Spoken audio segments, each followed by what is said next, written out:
विच नचावें नचांगे गावांगे,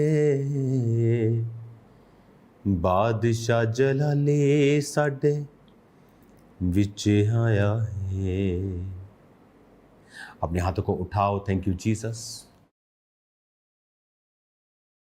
और खुदा बाप से कहो, परमेश्वर आज इस पवित्र दिन में खुदावन, मैं सिर्फ डालियों के साथ ही नहीं, अपनी ज़िंदगी के पवित्रताई से, अपनी डेडिकेशन, समर्पण से भी तेरा स्वागत करता हूँ। मेरे हृदय में आए, मुझे छुएं। अपने दोनों हाथों को उठाएं और रिसीव करें खुदावंद की ब्लेसिंग्स को।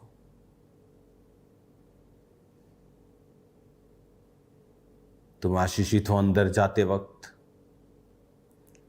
बाहर आते वक्त, बैठते वक्त, उठते वक्त,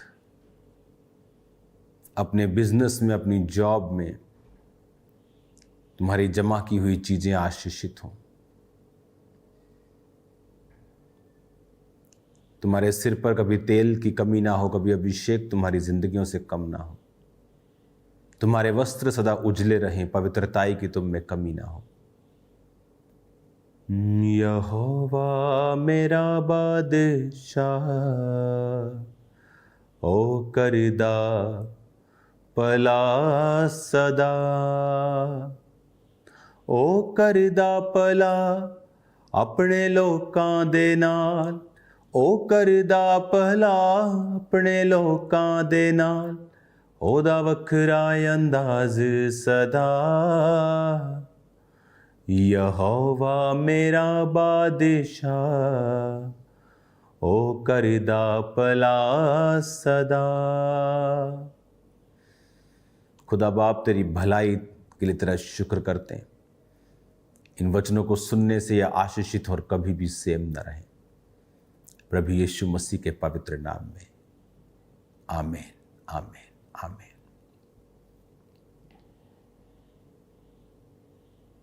हालेलुया।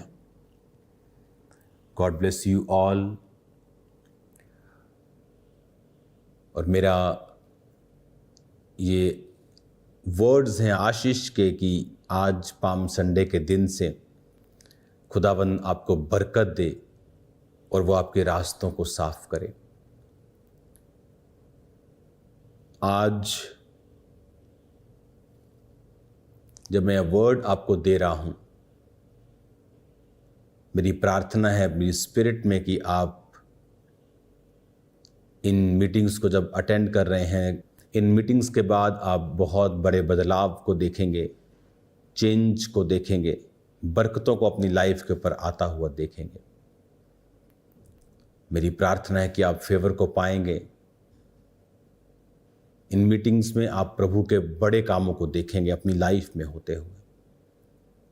और बहुत से ऐसे प्रभु के बड़े काम होते हैं जो नज़र नहीं आते दूसरे को, जो आपकी लाइफ में हो रहा होता है। एक हीलिंग नज़र आ जाती, लेकिन कई बार बहुत बड़े बड़े काम आपकी लाइफ में प्रभु करता है जो नज़र नहीं आते, लेकिन आप उन्हें होता हुआ देखेंगे। हालेलुया। आज जब हम इस वचन को पढ़ रहे हैं, पाम संडे के वर्ड को, मरकुस 11 उसका 1 आयत, यरूशलेम के निकट जैतून पहाड़ पर बैतफगे और बैतनिया के पास जब वो आए, उन्होंने चेलों को दो कहकर भेजा, सामने के गांव में जाओ, वहां पहुंचकर एक गधी का बच्चा जिस पर कोई नहीं चढ़ा बंधा हुआ तुम्हें मिलेगा। बाइबल कहती वो लादू के बच्चे पे आया, गधी के बच्चे पर आया। जब राजा लोग घोड़े पर आते थे तो युद्ध की घोषणा करते थे। जब कोई गधी पे आता था, गधे पे आता था, तो उसका मतलब शांति होता था। हम लोग कई बार मजाक में बोलते तू गधा है क्या, और हमें यह नहीं मालूम कि गधा कोई मूर्ख जानवर नहीं है। गधा मूर्ख नहीं है। जिस पांडा को आप पिक्चर्स में हीरो बनता हुआ देखते हो, वो डम मूर्ख जानवरों में आता है। गधा मूर्ख जानवरों में नहीं आता। गधी का जो दूध है वो सबसे महंगा बिकता है अगर आप स्टडी करेंगे तो। हालेलुया। लेकिन ये बड़ा अब्यूज किया हुआ जानवर लगता है। लेकिन ऐसा है नहीं है।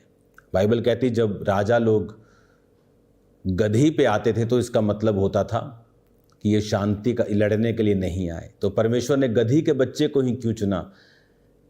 क्योंकि वो कह रहा था कि तुम जो राजा समझ रहे हो मुझे, क्योंकि वचन कहता है फरीसी इस बात से चिंतित थे कि सारा जगत इसके पीछे हो गया है, जबकि प्रभु को वोट्स लेने से कोई मतलब नहीं था, उसको इस दुनिया का सरकार बदले उसे कोई मतलब नहीं था। बाइबल कहती जब बड़े बड़े मिरेकल्स प्रभु ने किए और बड़े बड़े जब खाना परमेश्वर खिलाते थे हजारों लोगों को 5 रोटियों 2 मछलियों से, 2 बार ऐसा किया, एक बार 5000 को खिलाया, एक बार 4000 को खिलाया, तो वचन कहता है कि उसे राजा बनाने के लिए लोग पकड़ना चाहते थे।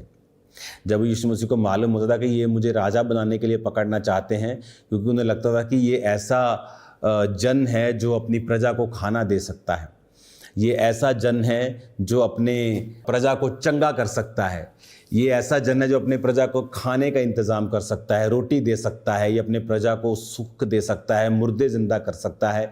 There is no one better than him as a king. हम इसे चाहते हैं कि ये राजा बने, लेकिन जब यीशु मसीह को मालूम होता था कि ये मुझे पॉलिटिकली यूज़ करना चाहते हैं, तो वचन कहता है कि वो वहाँ से निकल जाया करते थे और प्रार्थना में पहाड़ों पर चले जाया करते थे।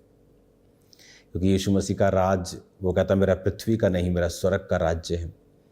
मैं स्वर्ग के राज्य को पृथ्वी पर स्थापित करने आया हूँ। छोटा करने की कोशिश कर रहे थे परमेश्वर को कि क्रिश्चियन लोग बढ़ जाएंगे, ये अपनी वोट बैंक चाहते हैं। परमेश्वर नहीं चाहता, परमेश्वर नहीं चाहता। बहुत लोग सोचते हैं कि इज़राइल जो हमला करता है फिलिस्तियों के ऊपर, लोग बच्चे वहाँ मरते हैं कि प्रभु की इच्छा है। प्रभु की इच्छा ये नहीं है, प्रभु की इच्छा ये नहीं है। वो नहीं चाहता कोई मरे, शैतान चाहता है। परमेश्वर का वचन कहता है अपने दुश्मनों को माफ़ करना, लो स्पिरिट रखना, दीन स्पिरिट रखना, नुकसान ना पहुंचाने वाली, कबूतर के समान बनना, सांप के समान बनना बचने के लिए, कबूतर के समान बनना हार्मलेस होने के लिए। हालेलुया। तो वचन कहता है कि जब यीशु मसीह आ रहे थे गधी के बच्चे पे, यानी वो शांति का समाचार देने के लिए आ रहे थे। आज आप देखें बहुत से अमीर लोगों के घरों में शांति नहीं, रिचेस्ट लोगों के घरों में शांति नहीं, परिवारों में इतनी उनके भसड़ मची है, खराब हुआ पड़ा सब कुछ। मैं आपको बता नहीं सकता क्या हालत हुई पड़ी है उन लोगों की जो लोगों के लिए आइडल्स हैं। लेकिन अगर आप उनके घरों में एक झलक मारेंगे तो आपके अपने घर आपको ज़्यादा अच्छे लगेंगे। इतना मुश्किल है उनके परिवारों को सरवाइव करना, अंदर इतनी फाइट्स हैं उनके कि वो सिर्फ दुनिया के सामने ही बस सेलिब्रिटी हैं। तो इसका मतलब क्या है? इसका मतलब यह है कि उनकी लाइफ में अगर जीसस नहीं है, पीस नहीं है। वो गधी के बच्चे पे आया कि वो कहता मैं शांति का समाचार देने के लिए आया हूँ। तेरे परिवार में शांति नहीं, मैं तेरे परिवार में शांति को लेके आऊँगा। तेरे बिजनेस में सफलता नहीं, मैं तुझे सफलता दूंगा, मैं शांति दूंगा। हर चीज़ में तेरी ज़िंदगी में शांति होगी, मैं वो शांति तुझे दूंगा। मैं शांति का राजकुमार हूँ। लेकिन आज जब हम डालियों से तो उसका स्वागत करते हैं, लेकिन हमारे हृदय उसका स्वागत करने के लिए तैयार नहीं है। अगर इनमें पाप है, व्यभिचार है, चोरियां हैं, चकारियां हैं, चलाकियां हैं, चुगलियां हैं, निंदाएं हैं, तो आपके हृदय में या तो शैतान रह सकता है या परमेश्वर रह सकता है। अगर आप अपने हृदय में परमेश्वर को एक्सेप्ट करना चाहते हैं तो अपने हृदय को खाली करें और उसे कहें प्रभु मेरे जीवन में आ, पाप रहित उसे करें। अपने आप को समर्पण करते हुए प्रार्थना में, फास्टिंग में एक धर्मी जीवन, क्रिश्चियन जीवन जीते हुए प्रभु को पुकारें। फिर देखिए वो आपकी लाइफ में क्या करता है। जब प्रभु यीशु मसीह उस घर में थे जहाँ दाखरस कम हो गया था, शादी वाले घर में, तो वहाँ बेइज्जती होनी थी, लेकिन जीसस वहाँ थे तो वहाँ इज्जत हुई। कहते वाह तूने अच्छा दाखरस अब तक रख छोड़ा था, वाह मज़ा आ गया। अगर वो अपना एफर्ट लगाते तो क्या करते? साथ वाले गांव में जाते, किसी शॉप में जाते, दुकान में जाते, 2-4 घंटे लगते, क्योंकि इमरजेंसी थी, पूरी तैयारी तो थी नहीं, इतने में बारात चली जाती। बहुत से लोग दुखी हो जाते, निराश हो जाते कि अब लेट हो गए। मान लो आप खाना खा रहे हैं, आपने खाना खा लिया, आप खाना खा रहे, खाते खाते सब्जियां ख़त्म हो गई, थोड़ी सी एक सब्जी ख़त्म, 4 सब्जियां, उनमें से 3 सब्जियां ही ख़त्म हो गई। अब आप ये थोड़ी करेंगे चलो बाद में खाते, अब खा रहे हैं, आपको चल ले आया यार एक सब्जी से ही खाते हैं। जब आपने खा लिया तो बाद में बोले कि 3 सब्जियां और आ गई, आप नहीं खा पाते। जब बाद में दाखरस आता तो क्या होता, वो लेट होता, क्योंकि इंसान का एफर्ट था, लेकिन वहां प्रभु ने एफर्ट किया और पानी के भरे हुए मटकों में दाखरस पैदा कर दिया।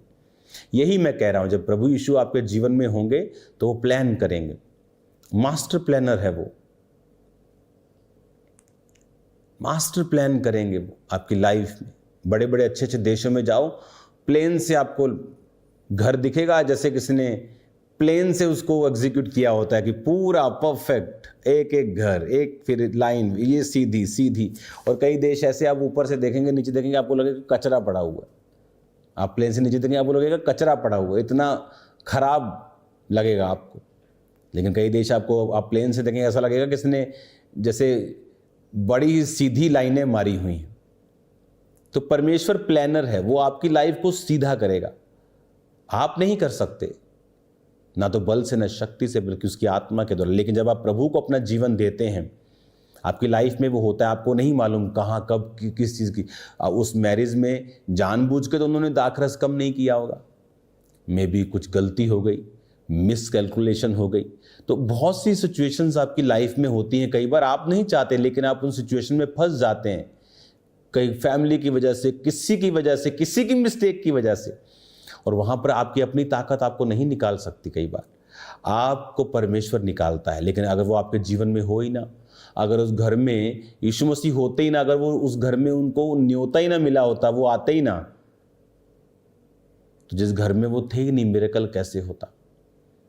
आपके हार्ट में वो है कि नहीं, अपना हृदय साफ करके उसे बुलाएं, उसे पुकारें, उसे कहें, प्रभु देख मैंने अपने जीवन में सब छोड़ दिया, ये चोरियां चकारियां पाप व्यभिचार छोड़ दिया, तो मेरे जीवन में आ। जब वो आपके जीवन में रहेगा, फिर वो प्लान करेगा, योजनाएं बनाएगा, आपको अकेला नहीं रहने देगा, प्लान करेगा आपको शर्मिंदगी से बाहर निकालने का, बीमारी से बाहर निकालने का, तकलीफ से बाहर निकालने का, ऊंचाई पे लेके जाने का, मास्टर आपको सक्सेसफुली आपको आगे लेके जाने का, एक्सीलेंट आपको स्पिरिट देकर एक्सीलेंस में वो आपको आगे लेके जाएगा। लेकिन अगर आपकी लाइफ में वो होगा ही नहीं, फिर वो कहीं नहीं कर पाएगा, कुछ नहीं कर पाएगा, कहीं भी आपको लेके जाने ना पाएगा। मेक श्योर जीसस आपकी लाइफ में हो। मेक श्योर हमारी लाइफ भी प्रैक्टिकली कर्मों से उसका स्वागत करती है। मेरा हृदय आपके साथ जुड़ा हुआ है, सबके साथ, और मैं आपको बधाई देता हूं आज के बेस्ट दिन के लिए कि प्रभु ने हमें मौका दिया कि हम इकट्ठे हो सकें और प्रभु की महिमा कर सकें। प्रभु आपके संग हों, अपने हाथों को उठाओ, सब बीमारियां आपके शरीर को छोड़ जाएं और आप आशीषित हों। प्रभु आपको ब्लेस करे, वो आपकी हदों को बढ़ाए, सारे इंतजाम करे, बीमारियों को खत्म करे, शैतान आपके जीवन को छोड़ के जाए। आप ब्लेस हों यीशु के नाम में, आमीन।